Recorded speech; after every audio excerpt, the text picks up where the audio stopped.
indecent, pagan, an affront in the eyes of God. These were not isolated criticisms.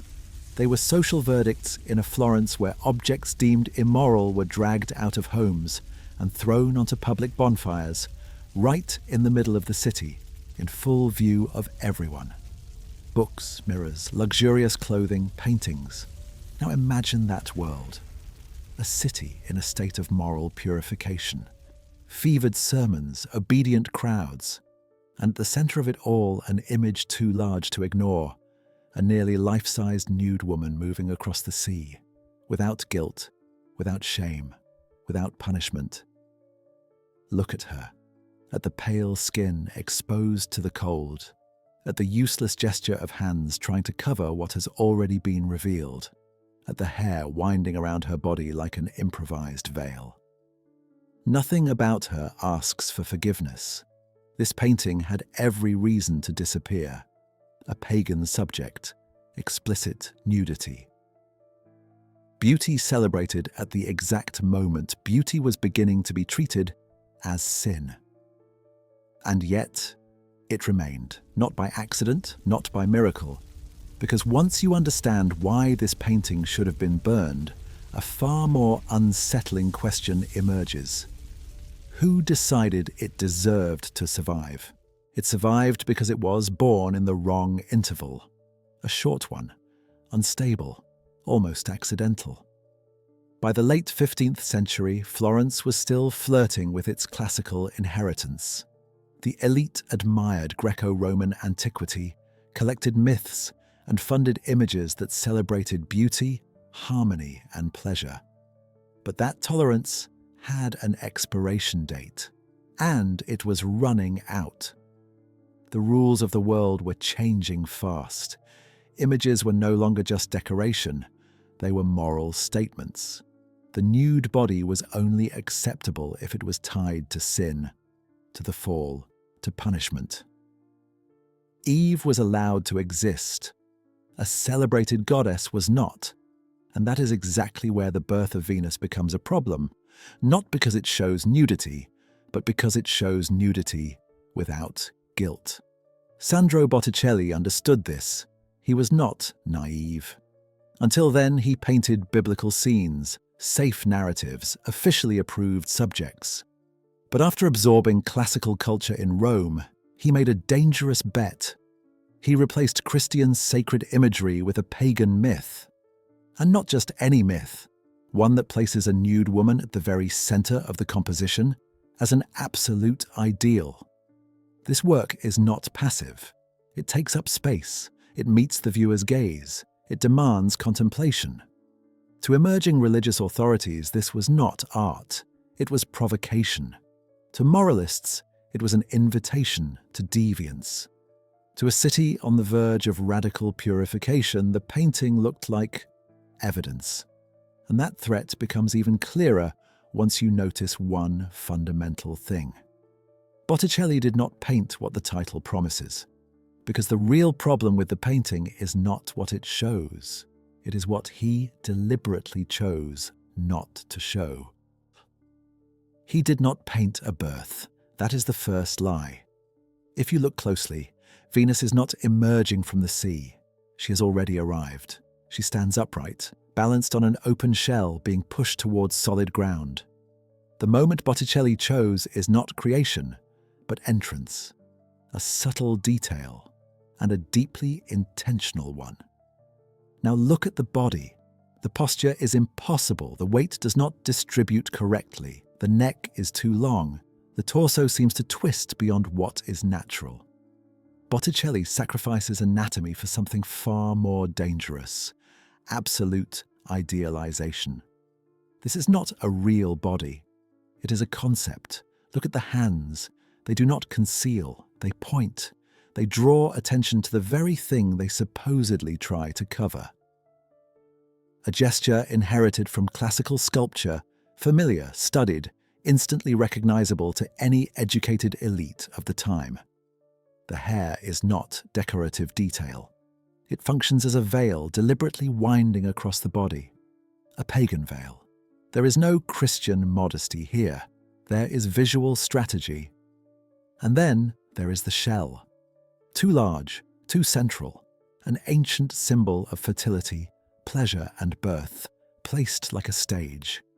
Venus is not being judged. She is being presented. Everything in the painting works to normalize what should be forbidden. Nothing feels accidental. Nothing feels innocent. And that leads to a deeper discomfort. Because if the image itself is already risky, what it is silently replacing makes the situation even more explosive. If this has already unsettled you, leave a like, subscribe to the channel, and turn on notifications. Because what comes next is the real problem. It replaces the sacred.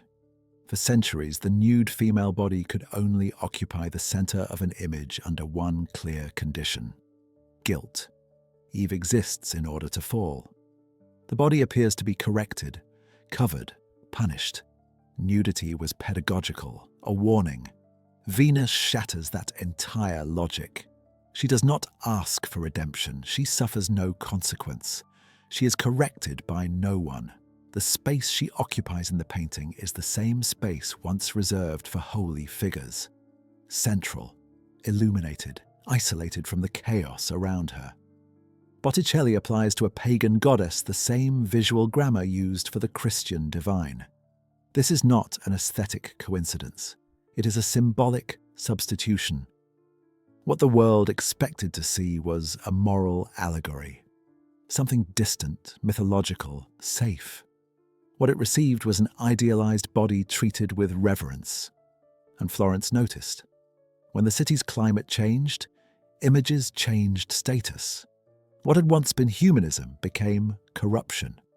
Objects were removed from circulation. Works deemed dangerous vanished from private interiors. Beauty itself became suspect.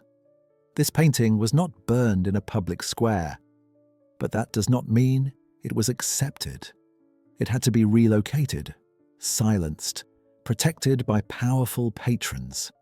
Its survival was not an artistic victory.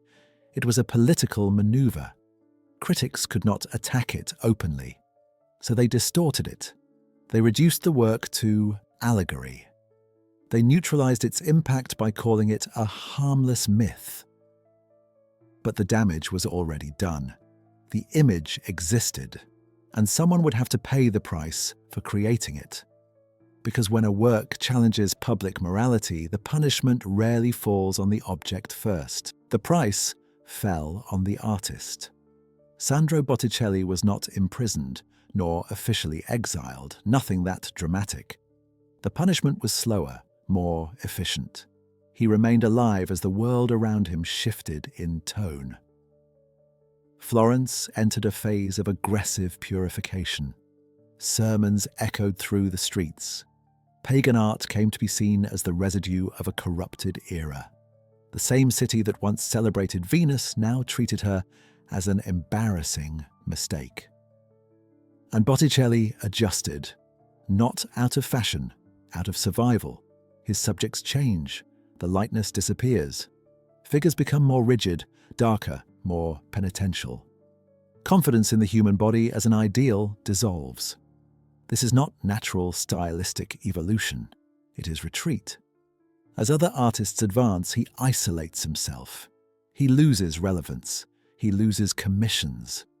The painting that should have secured his place in history becomes a silent burden. A reminder of a risk that could not be taken again. The painting itself is not destroyed, but it is not celebrated either. It enters a strange state. It exists, but does not circulate. It does not provoke. It does not teach. It simply survives. This is the part that rarely appears in the books. The work remains. The artist slowly disappears. And that creates a cruel irony. Because what almost cost Botticelli everything only gains power after he is no longer able to defend himself. It survived because no one dared to destroy it at the right moment. While the bonfires were still burning, the painting was no longer on display. It was protected by names too powerful to confront directly, stored away, relocated, treated as something inconvenient yet far too valuable to turn into ashes. The strategy was not moral courage, it was calculation. Time did the rest. The men who preached purification died, their speeches faded, their moral laws aged badly, and the painting remained. Centuries later, the birth of Venus returns without asking permission, not as a scandal but as an icon, not as a threat but as the ultimate symbol of the Renaissance. The same nudity that nearly condemned it becomes proof of genius. The same paganism that once put it at risk is now celebrated as intellectual sophistication. That is the final irony. It did not win because it was understood. It won because it resisted being forgotten. The rules of the world changed, and the work simply waited. Today, it is protected by glass, by museums, by historical consensus. But that does not erase the essential fact. In its own time, this painting was burnable, morally condemnable, politically inconvenient, religiously suspect. And that leaves a question that does not belong to the past. Tell me what you think in the comments. If you were in Florence, surrounded by sermons, fear, and burning fires, would this image still look like art? Or would you have called it sin before throwing more wood onto the flames? If this analysis was worth your time, leave a like. If you want to keep uncovering the forbidden stories museums try to hide, don't forget to subscribe and turn on notifications. I'll be reading your responses in the comments. Welcome to Behind the Frame.